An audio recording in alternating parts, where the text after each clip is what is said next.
नमस्ते प्यारे बच्चों, वेलकम बैक। हम लोग कर रहे थे एनसीईआरटी रीड अलोंग एक्सरसाइज और उसमें 11th क्लास की एनसीईआरटी में यह है lecture number 7 Newton's laws of motion हम लोग पढ़ रहे थे। उसमें लास्ट टर्न पे हमने conservation of momentum, Newton's third law वगैरह पढ़े थे।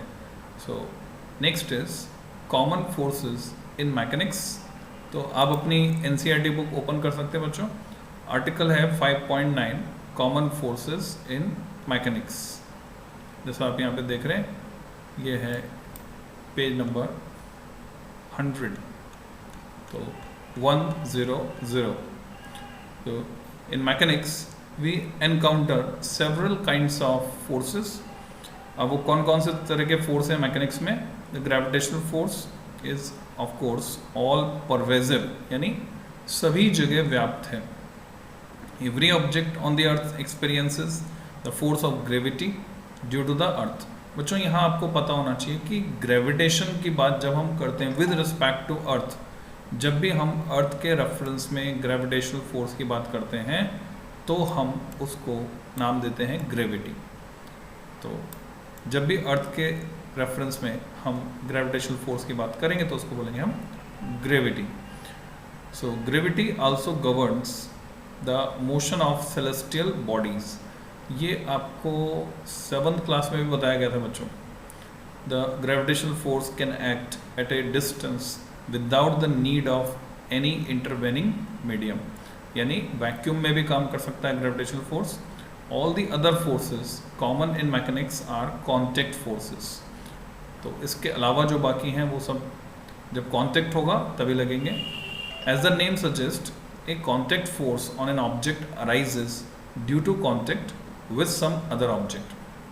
अब वो चाहे solid हो या fluid हो। When bodies are in contact, example a book resting on a table, a system of rigid bodies connected by rods, hinges। बच्चों जैसे जैसे ये वर्ड्स मैं बोलता जा रहा हूँ, आप इमेजिन कर सकते हैं इनकी इमेजेस को अपने माइंड में, तो वो क्लैरिटी आती जाएगी।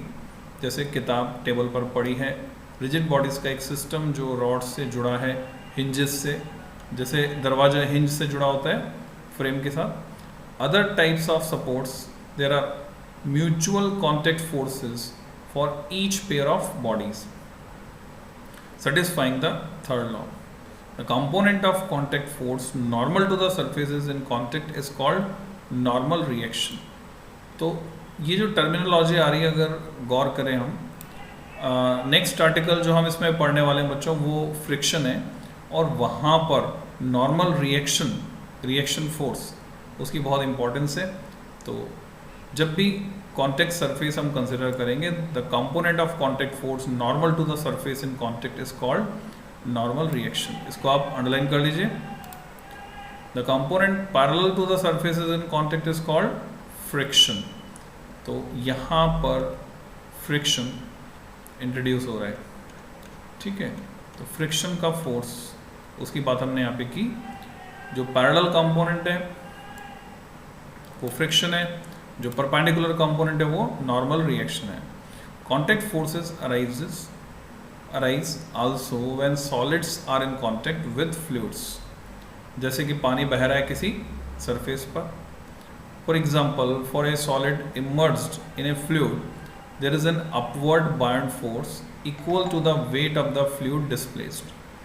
No doubt यहाँ पर solid जो है fluid के contact में आ रहा है। The viscous force, तो ये जो नए forces है जैसे हम introduce हो रहे हैं, रोज़मर्रा की ज़िंदगी में हमने अनुभव किया है। जब आप साइकिल चलाते हैं अगेंस्ट द विंड, हवा के विपरीत दिशा में, तो आप महसूस करते हैं जितना ज़्यादा तेज़ आप साइकिल चलाने की कोशिश करते हैं उतना ज़्यादा आपको अपोजिशन फील होता है। तो ये वही विस्कस फोर्स है कि आपने एक टेस्ट ट्यूब ली और टेस्ट ट्यूब में पानी भर के उसमें जो है आप एक मोती छोड़ा प्लास्टिक का, तो वो धीरे धीरे नीचे जाता है, एकदम से नीचे नहीं जाता है, क्योंकि साइड की जो है उसकी जो जस्ट नीचे वाली वाटर की लेयर है वो कंप्रेस हो रही है, आसपास की लेयर्स उसके मोशन को, उस लेयर के मोशन को अपोज कर रही है, तो वहाँ विस्कोसिटी एग्जिस्टेंस में आता है। तो हम एक एक्सपेरिमेंट भी कर सकते हैं डिफरेंट टेस्ट ट्यूब में, हम डिफरेंट डेंसिटी के लिक्विड भर सकते हैं, किसी में तेल भर सकते हैं, किसी में शहद, किसी में पानी, और जब उसमें वो जो मोती गिराएंगे, बच्चों ये एक्सपेरिमेंट हम करके भी देखेंगे जब हम विस्कोसिटी को पढ़ेंगे।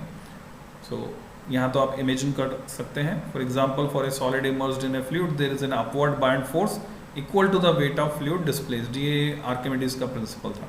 The viscous force, air resistance etcetera are also examples of contact forces. ये सभी फोर्सेस कांटेक्ट फोर्सेस हैं, क्योंकि कांटेक्ट होने पर ही लगते हैं। Two other common forces are tension in a string and the force due to spring. Spring जो फोर्स लगाती है और स्ट्रिंग में जो टेंशन होती है। जैसे कुएं पर आपने नोट किया हो, कभी देखा हो, कुएं पर पानी खींचने के लिए वो घिरनी यानी पुली होती है जिसके ऊपर से रस्सी जाती है, और रस्सी को इधर से खींच रहे हैं तो टेंशन फोर्स काम कर रहा है जो कि बाल्टी के वेट को बैलेंस कर रहा है। ऐसे ही फोर्स ड्यू टू स्प्रिंग, जब आप मोटरसाइकिल पर बैठें या अपनी साइकिल पर जिसमें शॉकर लगे हैं, तो वो जो उसकी शॉकर यानी स्प्रिंग है उसको ऑब्जर्व करें, उस पर किस तरह का फोर्स आ रहा है, टेंसाइल आ रहा है या कंप्रेसिव आ रहा है नेचर में। When a spring is compressed और extended by an external force, ये सब कॉमन फोर्सेस है।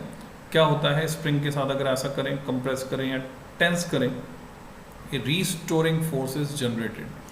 तो बच्चों ये टर्मिनोलॉजी पर गौर करो, ये नई नई टर्म्स आपने जो सीखी, normal force, friction, viscous force और रीस्टोरिंग फोर्स। जैसे जिस चेयर पे मैं बैठा हूँ, अगर मैं इसको ये हिला रहा हूँ तो ये मैं तो नीचे की तरफ दबा रहा हूँ, ये वापस मुझे स्प्रिंग एक्शन से अपोजिट डायरेक्शन में फेंक रही है, यानी अपनी पोजीशन को रीस्टोर करना चाहती है। तो अपनी पोजीशन को रीस्टोर करने के लिए जो फोर्स लगाया जाता है उसको क्या बोलते हैं हम? Restoring force. This force is usually proportional to the compression और इलोंगेशन फॉर स्मॉल डिस्प्लेसमेंट्स। तो रीस्टोरिंग फोर्स प्रोपोर्शनल होता है, इसको हम एसएचएम में डिटेल में समझेंगे। The spring force F is written as F equal to minus k x.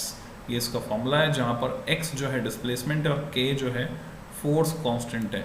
तो बच्चों यहाँ पर फोर्स कांस्टेंट की डायमेंशन निकालना आपको आना चाहिए। तो अगर मुझे फोर्स कांस्टेंट की डायमेंशन निकालनी है, मुझे पूछा गया है एग्जाम में, तो मुझे फॉर्मूला इसका पता है कि F equal to minus capital K times x। Capital K से अगर मैं फोर्स कांस्टेंट को दिखा रहा हूँ तो माइनस साइन डायरेक्शन को इंडिकेट कर रहा है कि फोर्स अपोजिट डायरेक्शन में लगेगा। तो K की डायमेंशन के लिए अगर मैं डायरेक्शन को छोड़ देता हूँ तो F अपॉन एक्स इसकी डायमेंशन मुझे मिलेगी।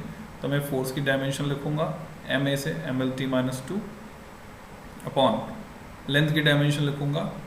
तो फोर्स कांस्टेंट की डायमेंशन मुझे मिलती है m L0 लिखना है तो ठीक है, नहीं लिखना है तो सीधे t माइनस 2 mt माइनस 2। और अब देखेंगे आगे जब पढ़ेंगे हम सरफेस टेंशन, तो सरफेस टेंशन की डायमेंशन भी सेम है।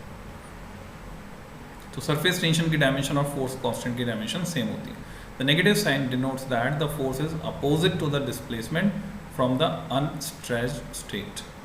फॉर एन इनएक्सटेंसिबल स्ट्रिंग, जिसे खींचा नहीं जा सकता, रस्सी खींचेंगे तो टूट जाएगी, इलास्टिक की तरह नहीं है, इनएक्सटेंसिबल है। The force constant is very high, उसका फोर्स कांस्टेंट काफ़ी ज़्यादा होता है। The restoring force in a string is called tension. तो टेंशन की डेफिनेशन यहाँ पर आ गया हमारे सामने। जो रीस्टोरिंग फोर्स है किसी स्ट्रिंग में, उसी को टेंशन कहते हैं। आप जो स्ट्रिंग है उसके हर एलिमेंट को अगर कंसिडर कर रहे हैं, स्ट्रिंग के हर एलिमेंट की बात करें हम, जैसे ये मान लीजिए ये स्ट्रिंग है, this is string passing over a pulley, एक पुली के ऊपर से होकर गुजर रही है, और यहाँ पर मान लो मैंने बाल्टी को लटका दिया। So here is a bucket full of water. तो स्ट्रिंग के हर क्रॉस सेक्शन पर एक फोर्स लग रहा है, बाल्टी लगा रही नीचे की तरफ वेट, और अगेंस्ट उसके ऊपर यहाँ लग रहा है, जिस फोर्स को हम बोलते हैं टेंशन। तो टेंशन को हमेशा पॉइंट ऑफ कांटेक्ट की तरफ हम इंडिकेट करते हुए दिखाते हैं। तो ये टेंशन इस तरह से एग्जिस्ट करेगा, टेंशन फोर्स इसको हम बोलेंगे। throughout the string. This assumption is true for a string of negligible mass. ये assumption है कि वो string का mass negligible है, क्योंकि अगर उसमें mass है then we have to consider its mass also. तो negligible mass के string हम लेके चल रहे हैं. In chapter 1 we learned that there are 4 fundamental forces in nature. वो तो हमेशा आपके दिमाग में होनी चाहिए. 4 fundamental forces कौन कौन से हैं, कौन कौन से हैं आपको याद होगा? नहीं याद है तो मैं याद दिला देता हूँ. It's very simple. आपको हमेशा दिमाग में इनका जो कंपैरिजन है वो रखना है. Fg ग्रेविटेशनल फोर्स, अगर मैं उसको मान लेता हूँ 1, तो उसके कंपैरिजन में वीक फोर्स 10 पावर 25 टाइम्स है. W stands for weak. Then उसके कंपैरिजन में इलेक्ट्रोमैग्नेटिक फोर्स 10 पावर 36 टाइम्स है, और उसके कंपैरिजन में न्यूक्लियर फोर्स, जिसको हम स्ट्रॉन्गेस्ट फोर्स ऑफ नेचर बोलते हैं, वो 10 पावर 39 टाइम्स है. तो रेशो कुछ इस तरह से बच्चों 1:10 पावर 25. और अगर हम 2 प्रोटॉन के बीच ग्रेविटेशन फोर्स और इलेक्ट्रोमैग्नेटिक फोर्स की बात करें, than it is 10 power 36 and then 10 power 39. So ये आपके माइंड में इक्वेशन रहनी चाहिए. तो हम लोग बात कर रहे थे 4 fundamental forces in nature. Of these, the weak and strong forces FW यानी FN, FW और FN की बात कर रहे हैं, appear in domains that do not concern us here. Reason बच्चों वो एटॉमिक या न्यूक्लियर स्केल पे लगते हैं, यानी डिस्टेंस 10⁻10 मीटर एंगस्ट्रॉम यूनिट के ऑर्डर की डिस्टेंस, या 10⁻15 मीटर यानी फर्मी फेम्टोमीटर के ऑर्डर के डिस्टेंस, वहाँ इफेक्टिव होते हैं. यानी शॉर्ट रेंज फोर्स, इनको बच्चों बोलते हैं हम शॉर्ट रेंज फोर्स. तो वो हम यहाँ पर कंसिडर नहीं कर रहे. Only the gravitational and electrical forces are relevant in the context of mechanics. Mechanics में हम सिर्फ इन 2 फोर्सेस को, जो कि लॉन्ग रेंज फोर्स हैं, इनको हम डील करने वाले हैं. The different contact forces of mechanics mentioned above fundamentally arise from electrical forces. तो रोज़मर्रा के जीवन में जितने भी कॉन्टेक्ट फोर्सेस हम देख रहे हैं, ये सब के सब कहाँ से आ रहे हैं? इलेक्ट्रिकल फोर्सेस से आ रहे हैं. इनका ओरिजिन इलेक्ट्रिकल फोर्स है. दिस में सीम सरप्राइजिंग. क्या सरप्राइजिंग है वो समझते हैं. तो बच्चों ये देखो, यहाँ पर ये mg लटका हुआ है, ये टेंशन को हमने दिखाया ऐसे. ये स्प्रिंग है, kx फोर्स स्प्रिंग लगा रही है. यहाँ इस स्टिक को पानी में घुमाते हैं तो जो अपोजिशन मिलता है उससे हम विस्कस ड्रैग को समझ सकते हैं. ये जो कॉर्क का टुकड़ा है, कॉर्क के टुकड़े को हम पानी में जब डुबोना चाह रहे हैं तो वापस पानी इसको ऊपर की तरफ धकेलता है, ये बायंड फोर्स है. तो some examples of contact force in mechanics. We are not considering for simplicity charge and magnetic bodies, ये हम 12th में पढ़ेंगे. For these bodies gravity, there are electrical and magnetic non-contact forces besides gravity. For these besides gravity, तो इन सब bodies के लिए gravity के साथ साथ ये इलेक्ट्रिकल और मैग्नेटिक नॉन कॉन्टैक्ट फोर्सेस काम करेंगे. तो उनको हम अलग से डील करेंगे. यहाँ पर मैकेनिक्स में सिर्फ कॉन्टैक्ट फोर्सेस को हम डिस्कस करने जा रहे हैं. Since we are talking of uncharged and non magnetic bodies in mechanics at the microscopic level, यहाँ पर हम बात कर रहे हैं सिर्फ अनचार्ज और नॉन मैग्नेटिक बॉडीज़ की. तो हम कौन से फोर्सेस की बात कर रहे हैं? जो कॉन्टेक्ट में आ रहे हैं, contact forces. At the microscopic level, जब हम स्मॉल लेवल पे जाएंगे, all bodies are made of charge constituents, nuclei and electrons, वो हमें पता है. And the various contact forces arising due to elasticity of the bodies, molecular collisions and impacts, etc. can ultimately be traced to the electrical forces between the charge constituents of different bodies. बच्चों ये समझने का point है कि जब हम microscopic level पर deal करते हैं बॉडीज़ को। और बॉडीज़ हम जानते हैं किससे बनी है, एटम से बनी है। एटम्स में क्या है, एटम्स में इलेक्ट्रॉन, प्रोटॉन, न्यूट्रॉन वगैरह हैं, न्यूक्लियाई, इलेक्ट्रॉन्स। तो इनके बीच जो वेरियस कॉन्टैक्ट फोर्सेस अराइज होंगे, एग्जिस्टेंस में आएंगे। क्यों आएंगे? Due to elasticity of bodies ये फोर्सेस आएंगे। और कॉलिजन्स, मॉलिक्यूल्स के बीच जो टक्कर होगी, इम्पैक्ट्स, उनकी वजह से ये फोर्सेस एग्जिस्टेंस में आएंगे। तो उन सब का जो मूल, उनके मूल में जाएंगे, उनके ओरिजिन में जाएंगे, तो वहाँ पर हमें पता चलेगा इलेक्ट्रिक फोर्सेस जो हैं वो जिम्मेदार होंगे। The detailed microscopic origin of these forces is however complex and not useful for handling problems in mechanics at the macroscopic scale। अभी हम डील कर रहे हैं मैक्रोस्कोपिक स्केल पर, तो यहाँ पर हमको उन फोर्सेस को डील करने की ज़रूरत नहीं है। This is why they are treated as different types of forces with their characteristic properties determined empirically.